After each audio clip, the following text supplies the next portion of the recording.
Hey friends, time for the Morning Glory Oracle today. I hope everyone's doing good this morning.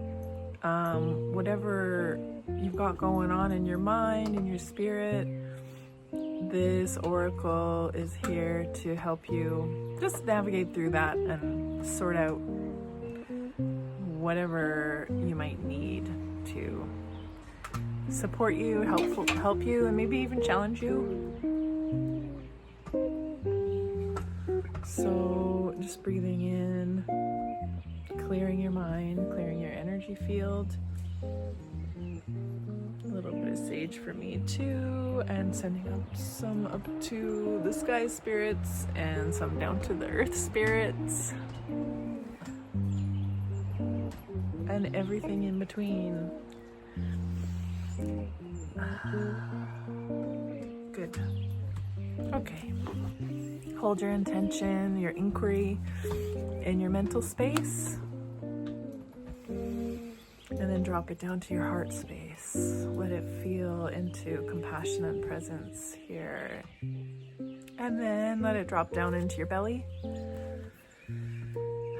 Feel it moving in your body and let it drop down through your legs into your feet and right into the earth, anchoring you to where you are right now as you hear this message.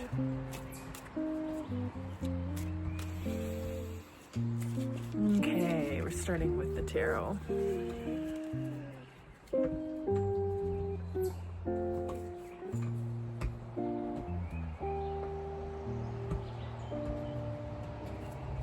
It's over here. Okay. Wow. We've got the 10 of Cups. Some very powerful emotional resiliency and fullness going on here.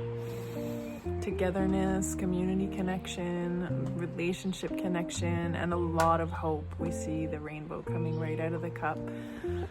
I think we've experienced a lot of cups lately, and you might be going through some emotional challenges. You might be going through some, heart-opening experiences lately. And this card is here to tell you to stay on the path. Keep on learning from your feelings. Keep on connecting with others and connecting with yourself and connecting with your feelings. You don't want to let your feelings rule your life.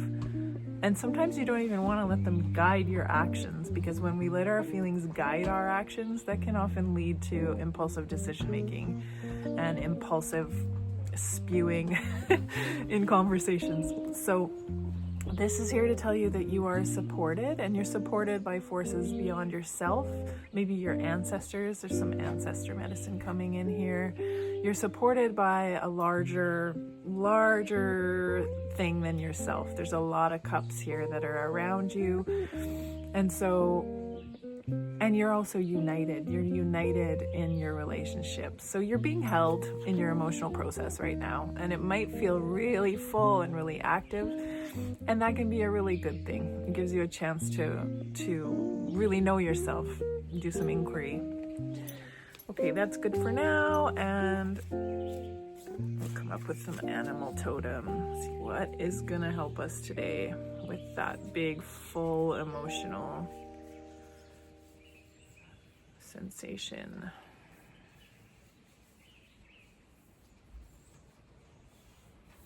It's over here too. This one. Oh, the ant. Aw.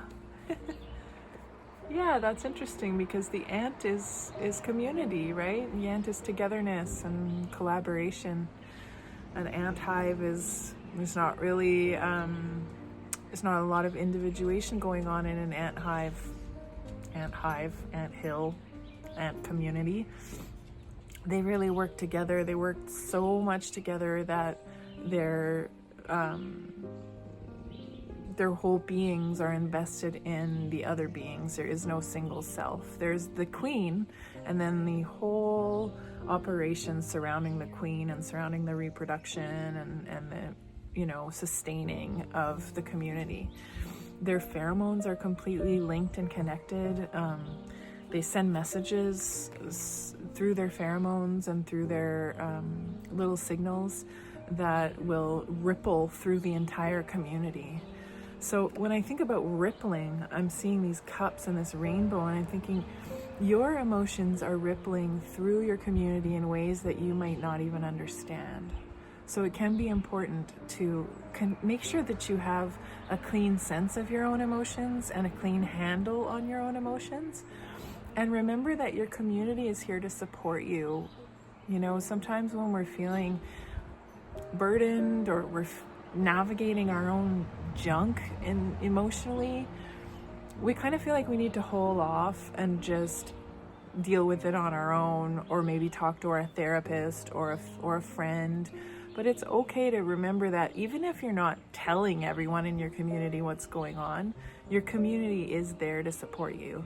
And it's interesting to think about, what is your community? What is your anthill? Who are the people that are keeping you alive and sending you signals? Those are your true friends.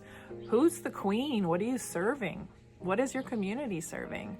What do you want to gather up and serve with your abundance of emotion? Where do your feelings lead you in terms of service to the community?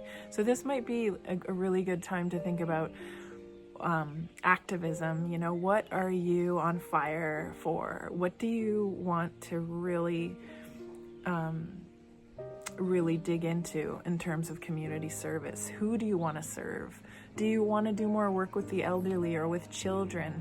Think about the individuals who are needy and vulnerable in your community. There's a lot of them, and they're quite hidden. So what are you serving? Who are you serving? Are you serving just yourself? A lot of us are. A lot of us are just going about our life and we're just serving ourselves. And we do have to do that on a smaller level. Like, each of these ants needs to eat, right? But I think more than we even realize, we need to be connected, and we are connected. Often we're disconnected these days. There's pretty much an epidemic of loneliness. But what can you offer to feed other people in your community, emotionally, physically, mentally, and spiritually? Where are you? What is your place in the community? Are you a leader or are you a follower? You know, so thinking about this, linking your sense of feelings and your own sense of emotional abundance, maybe hope, well-being, connection, and how does this connect to the bigger community? So I hope that serves you today in whatever inquiry you're working with. If you want to do personal work with me, you can find me online at lonepeep.ca. I'm happy to provide medicine sessions to dig a little deeper into exactly whatever you're working on. Okay, I hope you have a good day. See you tomorrow.